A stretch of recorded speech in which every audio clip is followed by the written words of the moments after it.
Section 9, Book the Ninth. Argument. By advice of Nestor, Agamemnon sends Ulysses, Phoenix, and Ajax to the tent of Achilles to sue for a reconciliation. Notwithstanding the earnest appeal of Phoenix, their errand proves fruitless.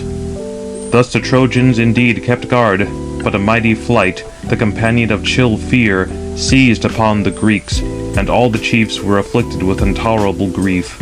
And as two winds, the north and south, which both blow from Thrace, rouse the fishy deep, coming suddenly upon it, but the black billows are elevated together, and they dash much seaweed out of the ocean, so was the mind of the Greeks distracted within their bosoms.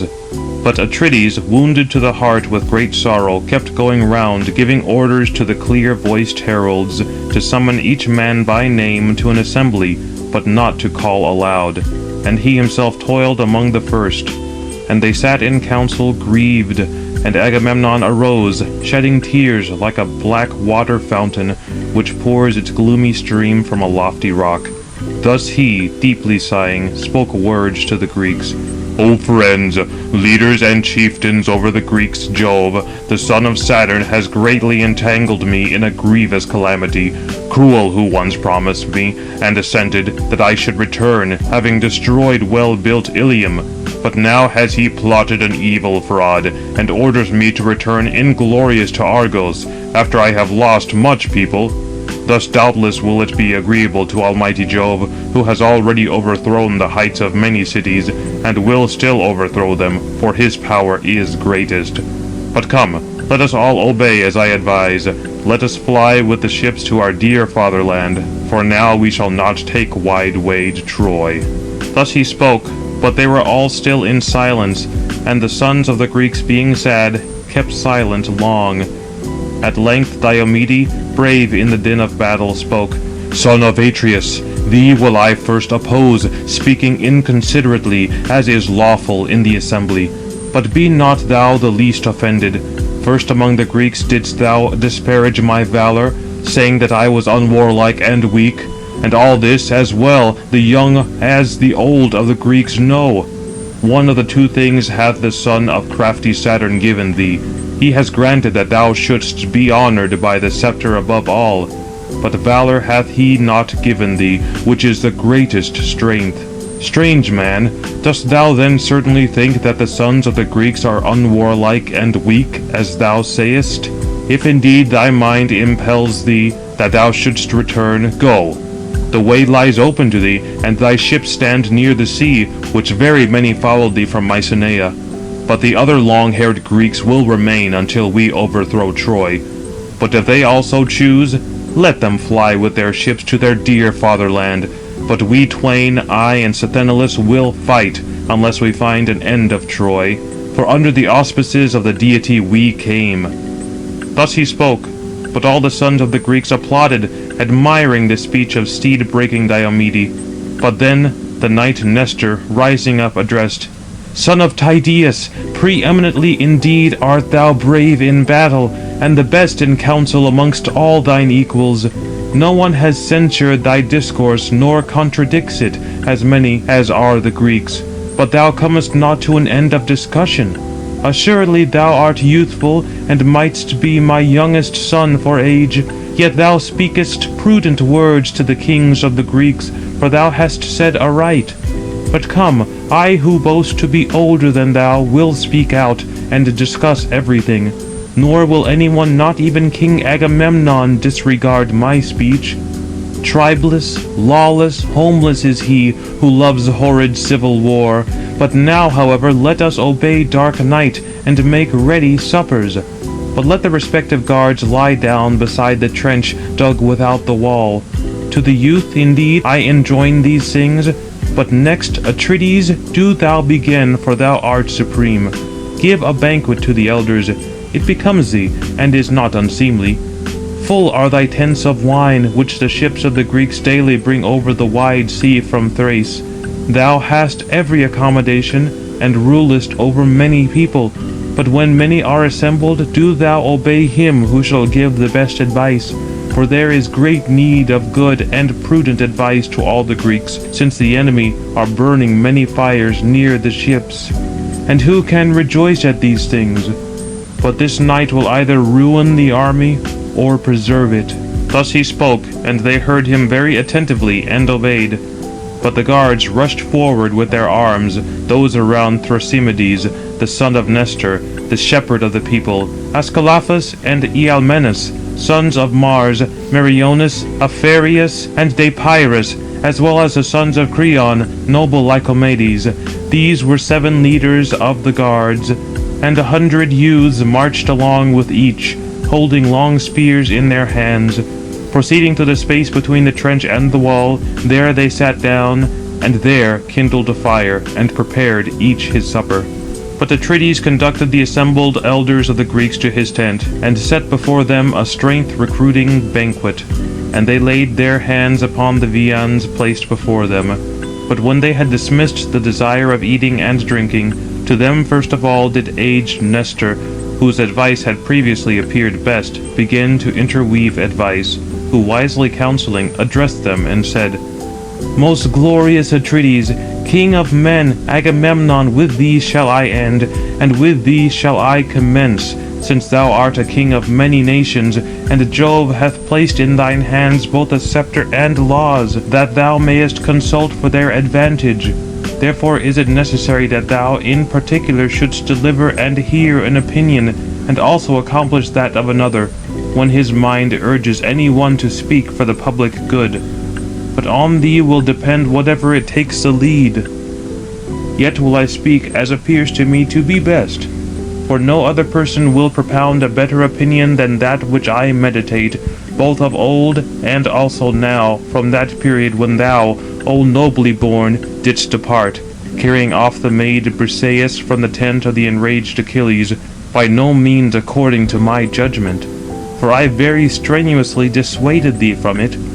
But having yielded to thy haughty temper, thou didst dishonour the bravest hero, whom even the immortals have honoured. For taking away his reward, thou still retainest it. Yet even now let us deliberate how we may succeed in persuading him, appeasing him with agreeable gifts and soothing words." But him the king of men Agamemnon again addressed, "Old man, thou hast not falsely enumerated my errors. I have erred, nor do I myself deny it. That man indeed is equivalent to many troops, whom Jove loves in his heart, as now he hath honoured this man, and subdued the people of the Greeks. But since I erred, having yielded to my wayward disposition, I desire again to appease him, and to give him invaluable presents. Before you all will I enumerate the distinguished gifts, 7 tripods untouched by fire, and 10 talents of gold, and 20 shining cauldrons, and 12 stout steeds, victorious in the race, which have borne off prizes by their feet. No pauper would the man be, nor in want of precious gold, to whom as many prizes belong as these solid-hoofed steeds have brought to me. I will likewise give 7 beautiful Lesbian women, skillful in faultless works, whom I selected when he himself took well-inhabited Lesbos, who excelled the race of women in beauty. These will I give him, and amongst them will be her whom then I took away, the daughter of Briseis, and I will swear moreover a mighty oath, that I never ascended her bed nor embraced her, as is the custom of human beings, of men and women. All these shall immediately be ready, and if moreover the gods grant that we destroy the city of Priam, let him fill his ships abundantly with gold and brass, entering in when we the Greeks divide the spoil. Let him also choose 20 Trojan women, who may be fairest next to Argive Helen. But if we reach Achaean Argos, the udder of the land, he may become my son-in-law, and I will honour him equally with Orestes, who is nurtured as my darling son, in great affluence. Now I have 3 daughters in my well-built palace, Chrysothemis, Laodice, and Iphianassa. Of these let him lead the beloved one, whichsoever he may choose, without marriage dower, to the house of Peleus. But I will give very many dowries, so many as no man ever yet gave to his daughter.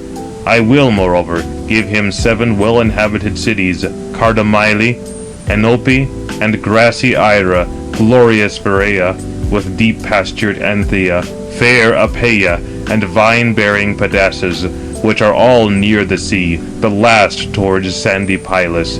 But in them dwell men rich in flocks and herds, who will honor him like a god with gifts, and beneath his scepter will pay rich tributes. These will I bestow upon him, ceasing from his anger. Let him be prevailed upon. Pluto indeed is implacable and inexorable, wherefore he is the most hateful of all the gods to men. Let him likewise yield to me, inasmuch as I am more kingly, and because I boast to be older than he. But him, the Gerenian knight Nestor then answered, Most glorious son of Atreus, king of men, Agamemnon, thou indeed offerest gifts by no means despicable to King Achilles. But come, let us urge chosen men, who may go with all speed to the tent of Achilles, the son of Peleus. Come then, these will I select, but let them obey.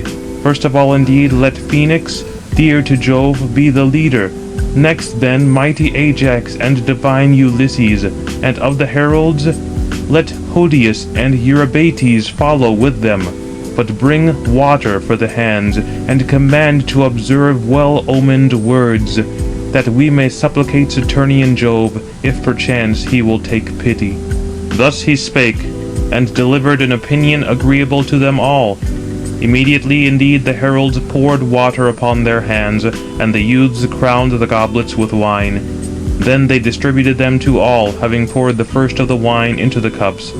But when they had made libations and drank them as much as their minds desired, they hastened from the tent of Agamemnon the son of Atreus. To them the Gerenian knight Nestor gave many charges, looking wistfully upon each, particularly upon Ulysses, that they should endeavour to persuade the blameless son of Peleus. They twain then went along to the shore of the loud-sounding sea, praying earnestly to earth-shaking Neptune, who encompasses the earth, that they might easily persuade the great mind of the grandson of Aeacus. But they came to the tents and ships of the Myrmidons, and they found him delighting his soul with the clear-toned harp, beautiful, curiously wrought, and upon it was a silver comb. This he had taken from amongst the spoils, having destroyed the city of Eetion. And with it he was delighting his soul, and singing the glorious deeds of heroes. Patroclus alone sat opposite to him in silence, waiting upon the descendant of Aeacus when he should cease to sing. Then they advanced farther, and divine Ulysses preceded. And they stood before him, whilst Achilles, astonished, leaped up with his lyre, quitting the seat where he had been sitting. In like manner Patroclus, when he beheld the heroes, arose, and swift-footed Achilles, taking them by the hand, addressed them. Hail, warriors! Ye indeed have come as friends. Surely there is some great necessity when ye come, who are to me, although enraged, dearest of the Greeks. Thus having spoken, divine Achilles led them forward, and seated them upon couches and purple coverlets. Then straightway he addressed Patroclus, who was near. Place a larger goblet, O son of Menoetius, mix purer wine, and prepare a cup for each, for men most dear to me are beneath my roof. Thus he spoke, and Patroclus obeyed his dear companion. But he, Achilles, placed in the flame of the fire a large dressing block, and upon it he laid the chine of a sheep and of a fat goat, with the back of a fatted sow, abounding in fat. Automedon then held them for him, and noble Achilles cut them up, and divided them skilfully into small pieces, and transfixed them with spits, whilst the son of Menoetius, a godlike hero, kindled a large fire.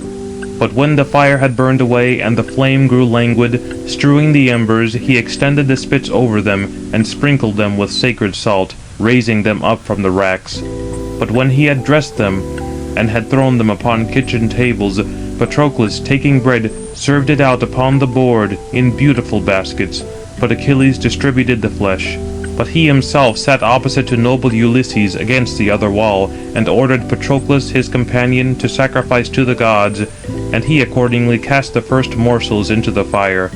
And they stretched forth their hands to the prepared viands which lay before them. But when they had dismissed the desire of eating and drinking, Ajax nodded to Phoenix, but noble Ulysses observed it, and having filled his goblet with wine, he pledged Achilles. Health, Achilles! We are not wanting of a complete feast, either in the tent of Agamemnon, son of Atreus, or even here also, for many strength-recruiting dainties are here, but the business of an agreeable feast is not our care.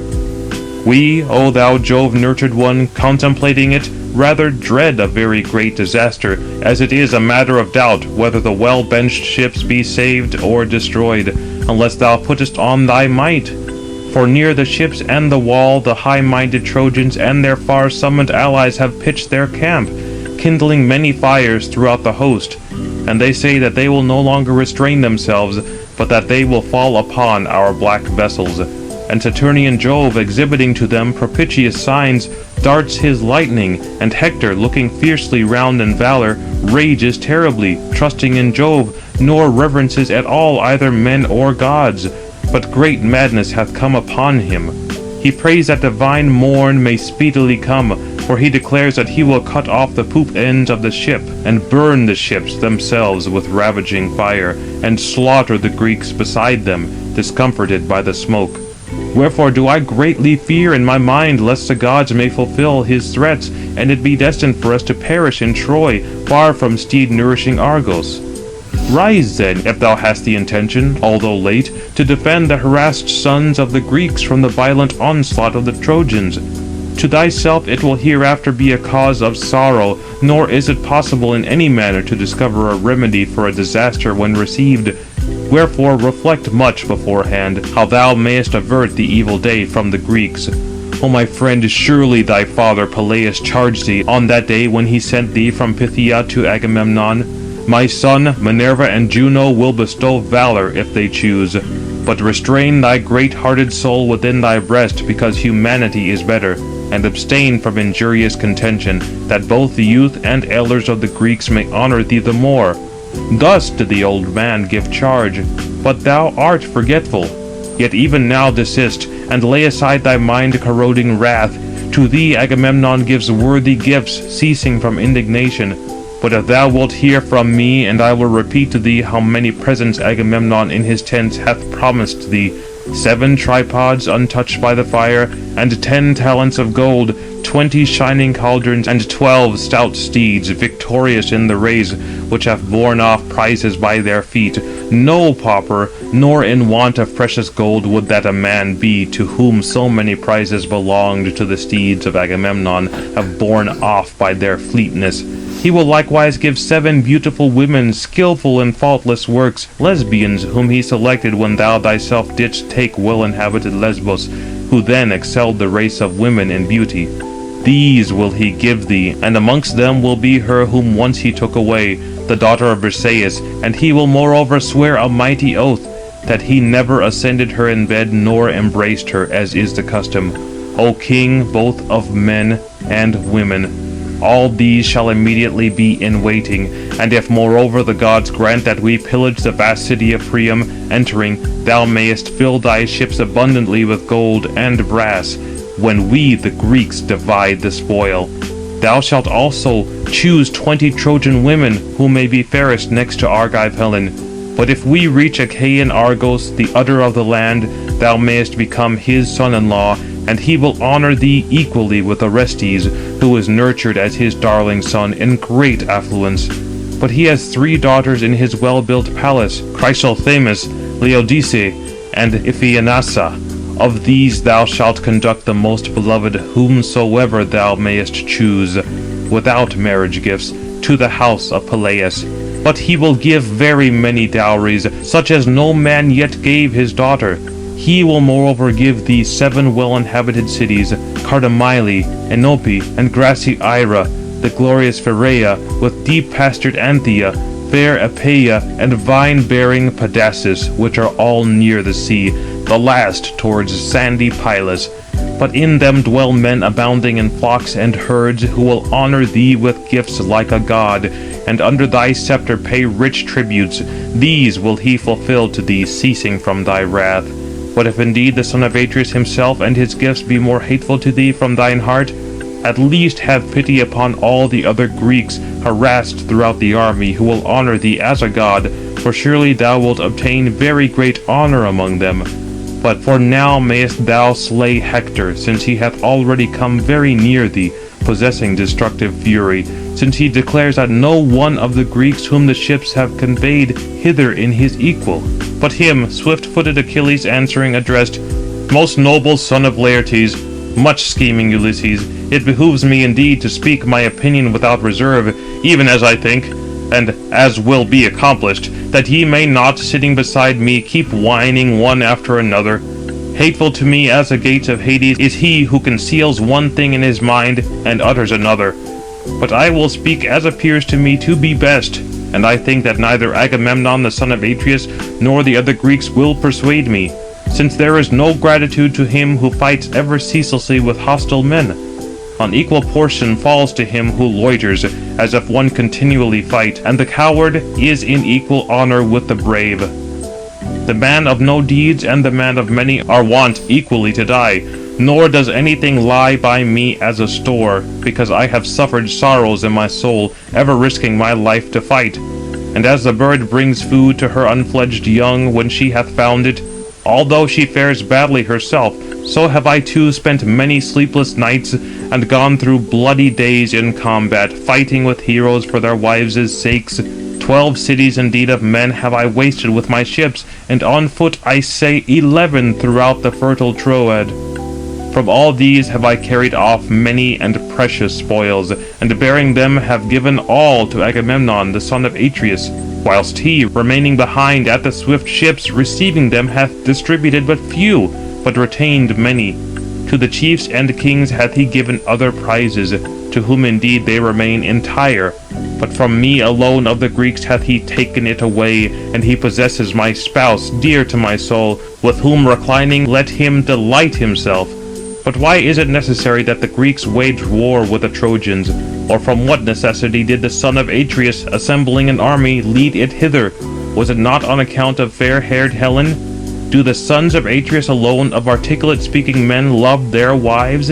Surely not, since whatever man is good and prudent loves and cherishes his spouse.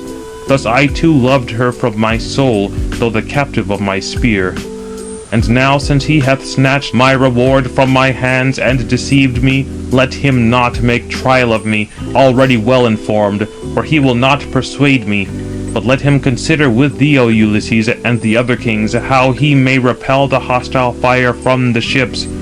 Assuredly he has already accomplished many labours without me. He has already built a rampart, and drawn a trench broad and large beside it, and planted in it palisades, but not even thus can he restrain the might of men slaughtering Hector. Whilst I indeed fought amongst the Greeks, Hector chose not to arouse the battle at a distance from the wall, but he came only as far as the Scaean gates and the beech tree. There once he awaited me alone, and with difficulty escaped my attack. But since I choose not to war with noble Hector, tomorrow, having performed sacrifices to Jove and all the gods, and having well laden my ships, when I shall have drawn them down to the sea, thou shalt behold, if thou wilt, and if such things be a care to thee, my ships early in the morn sailing upon the fishy Hellespont, and men within them eager for rowing. And if glorious Neptune grant but a prosperous voyage on the 3rd day, I shall surely reach fertile Phthia. Now there I have very many possessions, which I left coming hither to my loss. And I will carry hence other gold and ruddy brass, well-girdled women, and hoary iron, which I have obtained by lot. But the reward which he gave, King Agamemnon, the son of Atreus, hath himself insultingly taken from me. To whom do I tell all things as I charge thee, openly, that the other Greeks also may be indignant, if he, ever clad in impudence, still hope to deceive any of the Greeks. Nor let him dare, dog-like as he is, to look in my face. I will neither join in counsels nor in any action with him, for he hath already deceived and offended me. Nor shall he again overreach me with words. It is enough for him to do so once, but in quiet let him perish, for provident Jove hath deprived him of reason. Hateful to me are his gifts, and himself I value not a hair. Not if he were to give me 10 and 20 times as many gifts as he now has, and if others were to be added from any other quarter. nor as many as arrive at Orchomenus, or Egyptian Thebes, where numerous possessions are laid up in the mansions, and where are 100 gates, from each of which rush out 200 men with horses and chariots. Nor if he were to give me as many as are the sands and dust. Not even thus shall Agamemnon persuade my mind, until he indemnify me for all his mind-grieving insult. But I will not wed the daughter of Agamemnon, the son of Atreus, not if she were fit to contend in beauty with golden Venus, or were an equal in accomplishments to azure-eyed Minerva. Not even thus will I wed her. Let him then select another of the Greeks who may suit him, and who is more the king. For if the gods preserve me, and I reach home, then will Peleus himself hereafter bestow upon me a lady in marriage. There are many Grecian women throughout Hellas and Phthia, daughters of chieftains who defend the cities. Whomsoever of these I may choose, I will make my beloved wife. And there my generous soul very much desires that I, wedding a betrothed spouse, a fit partner of my bed, should enjoy the possessions which aged Peleus hath acquired. For not worth my life are all the treasures which they say the well-inhabited city Ilium possessed, whilst formerly at peace, before the sons of the Greeks arrived, nor all which the stony threshold of the archer Phoebus Apollo contains within it, in rocky Pytho. By plunder, oxen and fat sheep are to be procured, tripods are to be procured, and the yellow heads of steeds. But the life of man cannot be obtained nor seized, so as to return again when once it has passed the enclosure of the teeth. For my goddess mother, silver-footed Thetis, declares that double destinies lead me on to the end of death. If, on the other hand, remaining here, I wage war around the city of the Trojans, return is lost to me, but my glory will be immortal. But if, on the other hand, I return home to my dear fatherland, my excellent glory is lost, but my life will be lasting, nor will the end of death speedily seize upon me. And to others also would I give advice to sail home. For ye will not find an end of lofty Ilium, for far-sounding Jove hath stretched over it his hand, and the people have taken courage. But do ye, departing, bear back this message to the chiefs of the Greeks, for such is the office of ambassadors, that they devise within their minds some other better plan, which for them may preserve their ships and the army of the Greeks in the hollow barks. Since this which they have now devised is not expedient for them, while I cherish my wrath. But let Phoenix, remaining here, recline beside us, that tomorrow, if he will, he may follow me in the ships to my dear fatherland, although I will by no means lead him away by compulsion. Thus he spoke, but they all became mute in silence, marvelling at his speech, for he answered with much vehemence. At length, however, the aged knight Phoenix addressed him, shedding tears, for he greatly feared for the ships of the Greeks. If indeed, O illustrious Achilles, thou dost now meditate a return within thy mind, nor art at willing to repel the destructive fire from the swift ships, because indignation hath fallen upon thy soul, how then can I, my dear child, be left here alone by thee? For aged Peleus, the breaker of steeds, sent me forth with thee on that day, when he dispatched thee from Phthia to Agamemnon, a boy, not yet skilled either in equally destroying war, nor in councils, where men also become illustrious. On which account he sent me forth to teach thee all these things, that thou mightest become both an orator in words, and a performer in deeds. Thus then, my dear child, I wish not at length to be left by thee, not even if a god himself, having divested me of old age, should promise that he would render me a blooming youth, such as I was when first I quitted fair damed Hellas, flying the contingents of my father Amintor, son of Ormenus, who was enraged with me on account of a fair-haired concubine whom he himself loved, but dishonoured his wife, my mother. But she continually would embrace my knees in supplication that I first should have connection with the concubine, that she might loathe the old man.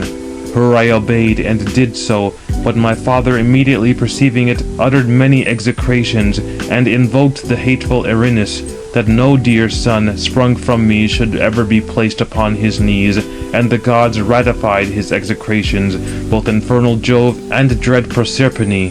Then my soul within my mind could no longer endure that I should sojourn in the palace whilst my father was enraged. My friends indeed and relations, being much about me, detained me there within the halls, entreating me to stay. Many fat sheep and stamping-footed, crooked-horned oxen they slaughtered. Many swine abounding in fat were stretched out to be roasted in the flame of Vulcan, and much of the old man's wine was drunk out of earthen vessels. 9 nights did they sleep around me. Whilst taking it in turns, they kept watch, nor was the fire ever extinguished, one in the portico of the well-fenced hall, and another in the vestibule, before the chamber doors. But when at length the 10th shady night had come upon me, then indeed I rushed forth, having burst the skilfully joined doors of the apartment, and I easily overleaped the fence of the hall, escaping the notice of the watchmen and the female domestics.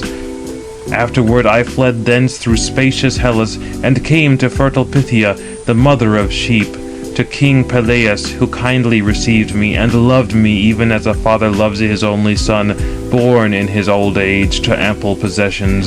He made me opulent, and bestowed upon me much people, and I inhabited the extreme shores of Phthia, ruling over the Dolopians.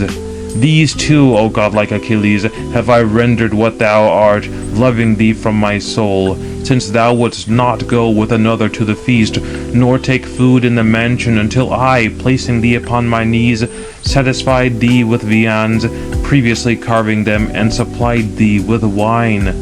Often hast thou wetted the tunic upon my breast, ejecting the wine in infant peevishness. Thus have I borne very many things from thee, and much have I laboured, thinking this, that since the gods have not granted an offspring to me from myself, I should at least make thee my son, O Achilles, like unto the gods, that thou mightest yet repel from me unworthy destiny. But, O Achilles, subdue thy mighty rage. It is by no means necessary for thee to have a merciless heart. Flexible are even the gods themselves, whose virtue, honour, and might are greater than thine. Even these, when any one transgresses and errs, do men divert from their wrath, by sacrifices and appeasing vows, and frankincense and savour. For prayers also are the daughters of supreme Jove, both halt and wrinkled and squint-eyed, which following on Ate from behind are fall of care. But Ate is robust and sound in limb, wherefore she far outstrips all, and arrives first at every land, doing injury to men, whilst these afterwards cure them. Whosoever will reverence the daughters of Jove approaching, him they are wont greatly to aid, and hear when praying.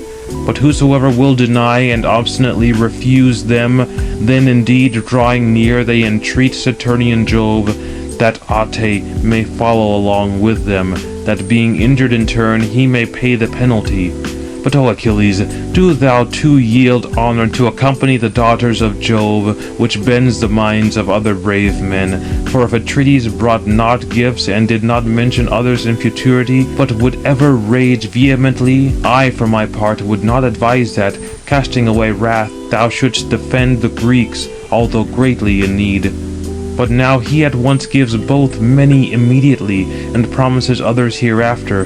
Moreover, he hath dispatched the best men to supplicate thee, having selected throughout the Grecian army those who are dearest to thyself, whose entreaty do not thou despise, nor their mission, although formerly fault was not to be found with thee, because thou wert enraged.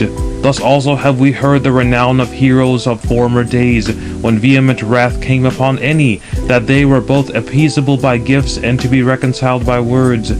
I remember this ancient and by no means modern deed, of what sort it was, and I will repeat it among you all, being friends. The Curetes and Aetolians, obstinate in battle, fought around the city of Calydon and slaughtered each other. The Aetolians in defence of lofty Calydon, the Curetes eager to lay it waste in war, for between them had golden-throned Diana excited mischief, indignant because Oeneus had not offered the first fruits in sacrifice in the fertile spot of ground, whilst the other gods feasted on hecatombs, but to the daughter of mighty Jove alone he sacrificed not. Either he forgot, or did not think of it, but he did greatly err in his mind. But she, the daughter of Jove, delighting in arrows, enraged, sent against him a sylvan wild boar with white tusks, which did much detriment, as is the wont of boars, to the land of Oeneus. And many tall trees, one after another, did he prostrate on the ground, with their very roots and blossom of their fruit. But him Meleager, son of Oeneus, slew, assembling huntsmen and dogs from many cities, for he would not have been subdued by a few mortals, so mighty was he, and he caused many to ascend the sad funeral pile. Still she, Diana, excited around him a great tumult and war between the Curetes and magnanimous Aetolians, for the head and bristly skin of the boar. Whilst warlike Meleager fought, so long were the Curetes unsuccessful, nor were they able, although numerous, to remain without the wall. But when wrath, which swells the minds of others, though very prudent, within their breasts, came upon Meleager, for, enraged at heart with his dear mother Althea, he remained inactive beside his wedded wife, fair Cleopatra, daughter of Marpessa, the handsome-footed child of Evenus and Idas, who was then the bravest of earthly men, and even lifted a bow against King Phoebus Apollo, for the sake of his fair-ankled spouse.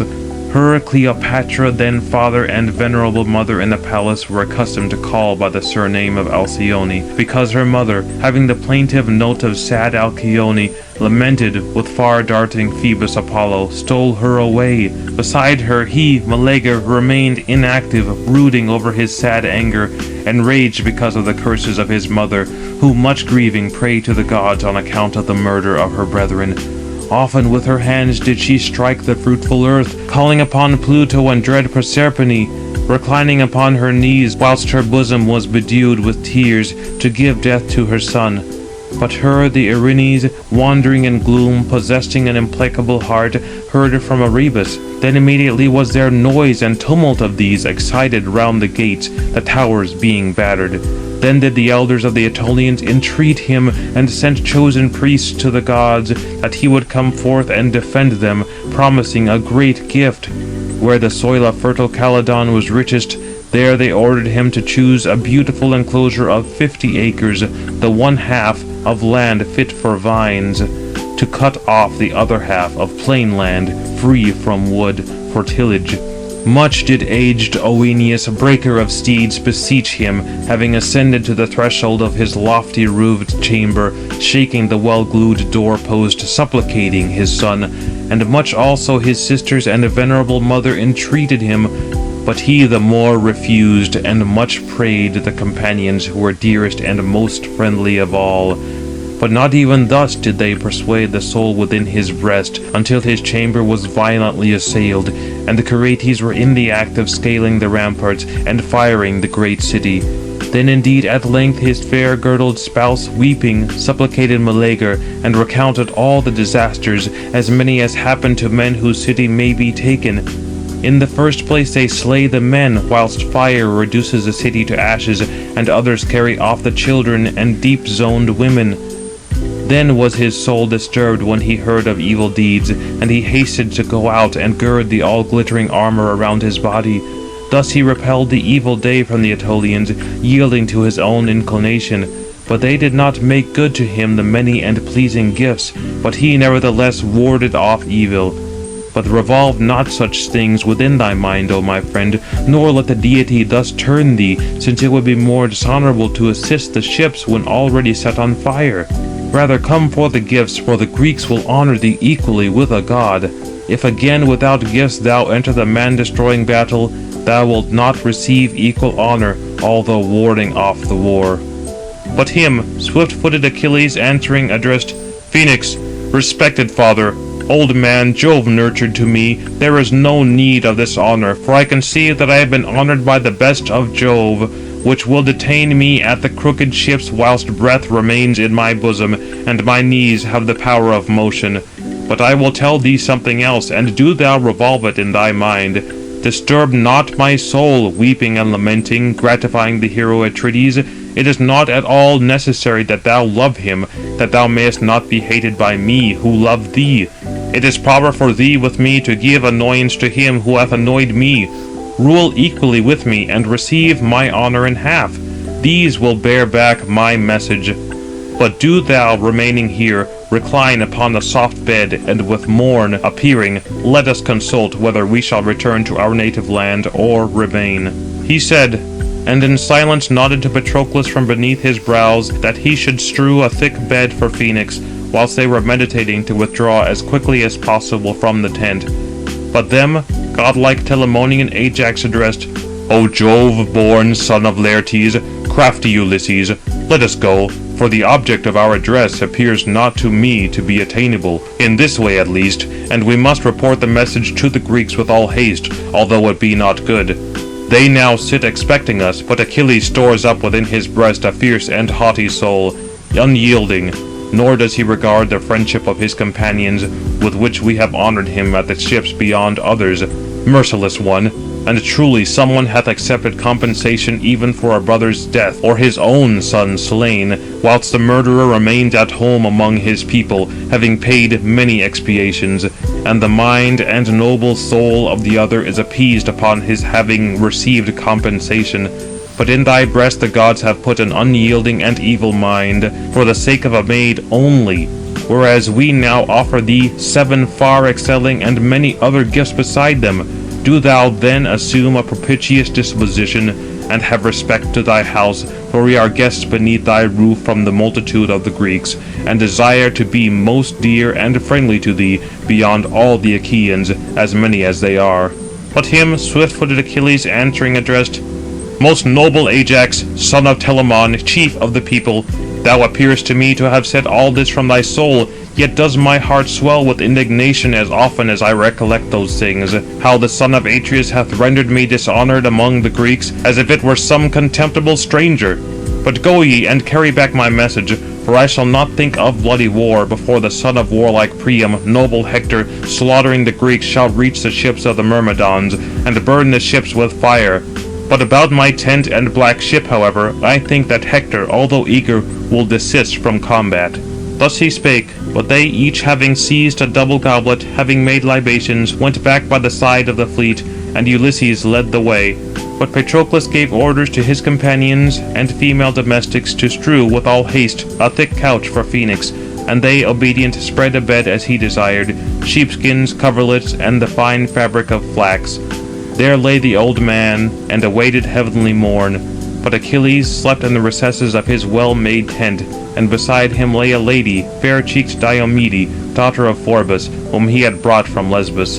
And Patroclus on the other side reclined, and by him also lay fair-waisted Iphis, whom noble Achilles gave him, having taken lofty Scyros, a city of Aeneas. But when they were within the tents of Atrides, the son of the Greeks, rising one after another, received with them the golden cups, and interrogated thus. At first the king of men Agamemnon inquired, "Come, tell me, O Ulysses, much praised, great glory of the Greeks, whether does he wish to ward off the hostile fire from the ships, or has he refused, and does wrath still possess his haughty soul?" But him much enduring noble Ulysses then addressed, "Most glorious son of Atreus, Agamemnon, king of men, he wills not to extinguish his wrath, but is the more filled with anger, and despises thee as well as thy gifts.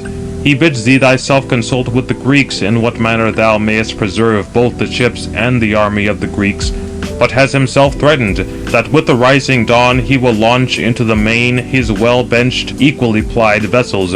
And he has declared that he would advise others also to sail home, since he will not now effect the destruction of lofty Ilium. For far-resounding Jove hath greatly stretched forth his hand over it, and the people have taken courage." Thus he spoke, and here are these who followed me, Ajax and the 2 heralds, both prudent men, to tell these things. But aged Phoenix hath lain down there, for thus he ordered, that in the morning, if he chose, he might follow him in the ships to his dear fatherland, but he will by no means carry him off against his will. Thus he spake, and they all became mute in silence, marvelling at his speech, for he harangued with great vehemence.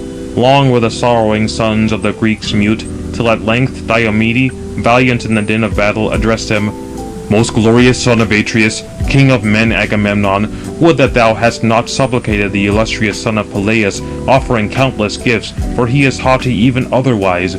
Now again hast thou excited him much more to insolence. Let us however leave him alone, whether he go or remain, for he will fight again at that time when his mind within his breast urges, and the deity incites him. But come, let us all obey as I shall advise. Go now to rest, having satisfied your hearts with food and wine, for this is force and vigour. But when fair rosy-fingered morn has shone forth, draw up the infantry and cavalry with all haste before the ships, cheering them, and do thou thyself likewise fight in the foremost ranks. Thus he spake, but all the kings approved, admiring the speech of Diomede, the breaker of steeds. Having then offered libations, they departed each to his tent. There they lay due to rest, and enjoyed the boon of sleep. End of Book the 9th.